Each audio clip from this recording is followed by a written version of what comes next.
صلی اللہ رسول کریم اما بعد، تھوڑی دیر کے لیے آپ حضرات کے سامنے ہم یہ عرض کریں گے 10 محرم الحرام کے حوالے سے کہ یہ کتنا عظیم دن ہے، اور 10 محرم الحرام یا محرم الحرام کی اسلام میں کیا عظمت ہے اور کیا رفت ہے۔ اور 10 محرم الحرام کو ہم جانتے ہیں کہ کربلا کے میدان میں اللہ کے نبی کا خاندان، اللہ کے نبی کے پیارے، میرے محبوب کا گھرانہ، اللہ کے نبی علیہ السلام کے بہت ہی جو دوش پہ سوار ہونے والے اور جن کو جنتی نوجوانوں کا سردار کہا گیا ہے، اس وقت روئے زمین پر سب سے عظیم انسان حضرت حسین رضی اللہ تعالیٰ عنہ علیہ الصلاۃ والسلام، وہ اپنے احباب کے ساتھ اور بہت ساری اہل بیت کی محترمہ معظمہ خواتین کے ساتھ سلام اللہ علیہن، ان کے ساتھ جب کرب و بلا کے میدان میں گئے تو ان ظالموں نے، ان بدبختوں نے، ان دنیا کے لعین ترین لوگوں نے اور دنیا کے ذلیل ترین لوگوں نے اور دنیا کے خبیث ترین لوگوں نے کیا کیا، وہ ہم سب جانتے ہیں اور سنتے ہی رہتے ہیں۔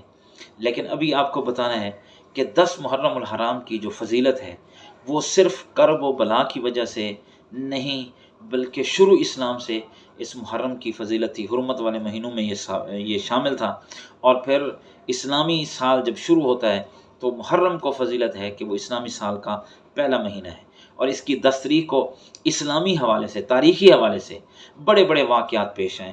مسلم اور بخاری میں وہ تقریباً 50 سے زیادہ یا 50 کے قریب احادیث مبارکہ ہیں 10 محرم الحرام کے حوالے سے، اس کے روزوں کے حوالے سے، اس دن کی عظمت کے حوالے سے اور اس دن اسلام کی فتح کے حوالے سے۔ لیکن ہو سکتا ہے اتنی پاپولیرٹی اور اتنی مشہوری اور اتنا یہ عظیم دن، ہو سکتا ہے کہ ہمیں اس دن کی عظمت کا پتہ نہ چلے۔ حضرت حسین رضی اللہ تعالیٰ علیہ السلام، اللہ کے نبی کے اس پیارے نواسے جو جنتی نوجوانوں کے سردار ہیں، اور فرمایا کہ حسین مجھ سے ہے اور میں حسین سے ہوں، اور جس کے دل میں حضرت حسین کی محبت نہیں وہ جنت میں نہیں پہنچ سکتا، اور یہ وہ ہیں جن کے قدموں کی خاک ہماری آنکھوں کا سرمہ ہے، اور جن کی محبت و عقیدت ہمارے وہ ایمان ہے، ہماری جان ہے یہ، اور ہم ساری زندگی انشاءاللہ جب تک ہیں ہم ان کی عظمت اور ان کی نوکری کرتے رہیں گے۔ تو انہوں نے کرب و بلا کے میدان میں 10 محرم کو اپنی عظیم قربانی پیش کر کے اس دن کو مزید 4 چاند لگا دیے۔ آئیے سنتے ہیں محمد علی مرزا صاحب سے کہ وہ اس 10 محرم الحرام کے حوالے سے کیا گفتگو کرتے ہیں اور اس کی عظمت کے حوالے سے کیا باتیں کرتے ہیں۔ جناب محمد علی مرزا صاحب۔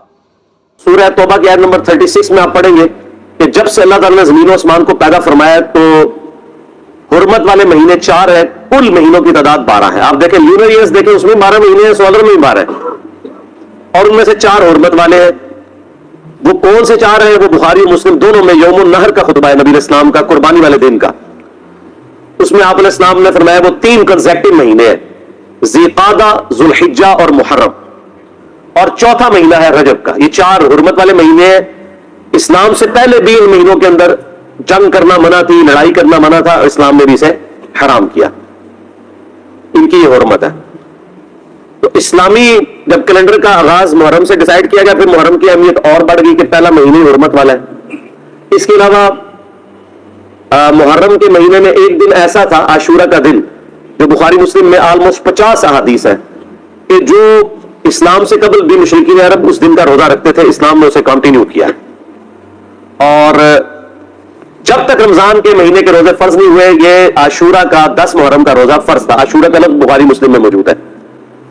جب یہ فرض ہو گیا تو بخاری مسلم میں آتا ہے، نبی علیہ السلام نے فرمایا یہ آپشنل ہے۔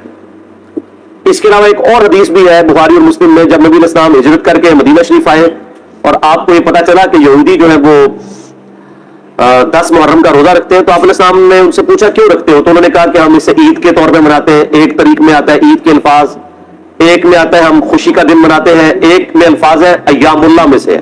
یہ 3 الفاظ بخاری مسلم میں ملتے ہیں۔ تو آپ صلی اللہ علیہ وآلہ وسلم نے فرمایا ہم زیادہ حق رکھتے ہیں کہ حضرت موسیٰ علیہ السلام کا ایک دن ہم منائیں، تو آپ نے فرمایا تم بھی روزہ رکھا کرو۔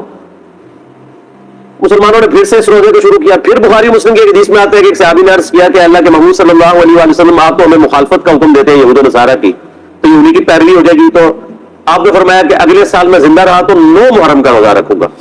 لیکن جب مسلم شریف کی اس حدیث کا ترجمہ کیا جاتا ہے تو بریکٹ میں لکھا جاتا ہے بھی 9 کا بھی رکھوں گا. اس لیے کہ جامعہ ترمذی کے اندر موجود ہے 755 نمبر حدیث, اس کے اندر امام ترمذی نے کامنٹس لکھے ہیں کہ عبداللہ ابن عباس کہتے ہیں یہود و نصارہ کی مخالفت کرو, 9 اور 10 دونوں کا روزہ رکھو. اس کی پوری سند سنن کبری البیہقی میں موجود ہے.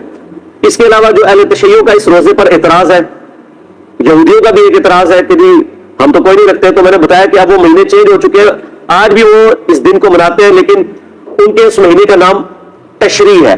تشریع بھی بولا جاتا ہے, تشریع بھی, اور یوم کپور اسے کہا جاتا ہے. وہ میں نے 1.25 گھنٹے کا لیکچر آلموسٹ ریکارڈ کروایا, آج کل ہم نے فیس بک پہ اپلوڈ کیا. اب 1.25 گھنٹے تو میں نہیں بول سکتا, تو جسے وہ اختلافی موضوع چاہیے تو وہ اس کو دیکھ لیں. 9 اور 10 یہ 2 روزے رکھیں, یہ یعنی ایک فضیلت کا کام ہے. باقی پھر اسلام میں تو محرم کی اہمیت اس وقت زیادہ بڑھ گئی کہ جب اس امت میں نبی صلی اللہ علیہ وآلہ وسلم کو قبر میں گئے ہوئے صرف 50 سال گزرے تھے کہ آپ کی پوری اولاد کو سوائے چند ایک کے میدان کربلا میں مظلومانہ شہید کر دیا. سیدنا حسین ابن علی رضی اللہ تعالیٰ عنہ کی شہادت نے اس مہینے کو اور عاشورہ کے دن کو ہمیشہ کے لیے امر کر دیا. ویسے اگر آپ بخاری مسلم میں تو آتا نا اس دن فرعون ڈبویا گیا تھا, ایام اللہ میں سے ہے. اس کے علاوہ اگر آپ تاریخ کی کتابیں پڑھیں گے تو آپ کو پتا چلے گا کہ اللہ تعالیٰ کے فیصلے کے بڑے بڑے دن جو ہے وہ 10 محرم کو ہی آئے ہیں. 10 محرم کے دن ہی یونس علیہ السلام کو مچھلی کے پیٹ سے نجات ملی تھی. اب اس پہ حدیثیں سپورٹنگ نہیں لیکن تاریخ میں یہ روایتیں ملتی ہیں. 10 محرم کے دن ہی اللہ تعالیٰ نے سیدنا آدم علیہ السلام اور سیدہ حوا کی ملاقات کروا دی تھی. اس کے علاوہ کئی اور واقعات آپ کو ملتے ہیں, اس ڈیٹیل میں جانے کی ضرورت نہیں ہے. اس قسم کی آپ نے اگر میٹھی میٹھی باتیں سنی ہو تو طارق جمیل حافظہ اللہ تعالیٰ کے آج کل کافی کلپ ہیں وہ آپ دیکھ لیں. ہم نے تو یہاں پہ تحقیقی باتیں کرنی ہوتی ہیں, تو اس لیے میں ان چیزوں میں ٹائم لگا کے اپنی بات کا رخ اور طرف نہیں لے کے جانا چاہتا. تو یہ جناب محرم کی اہمیت ہے, اور کربلا کے اعتبار سے تو ظاہر ہے کہ پھر اہمیت بڑھ گئی کہ مسلمان دیکھیں اس پہ تو اجماع کر چکے ہیں کہ پوری دنیا کے مسلمان محرم کے مہینے میں جو ہے وہ کربلا کو یاد کرتے ہیں. کوئی اس دن ماتم کر کے یاد کرتا ہے, کوئی اس دن فضائل اہل بیت سنا کے یاد کرتا ہے, کوئی اس دن یزید کے فضائل سناتا ہے. تو اپنا اپنا کام سارے ڈیوٹی پوری کر رہے ہیں. تو نصیب والوں کا حصہ ہے. اللہ تعالیٰ ہمارا خاتمہ اہل بیت کے ساتھ فرمائے, قیامت الدین ہمیں معشور فرمائے ان کے ساتھ, آمین, اور ان کی محبت میں ہمارا خاتمہ فرمائے, آمین.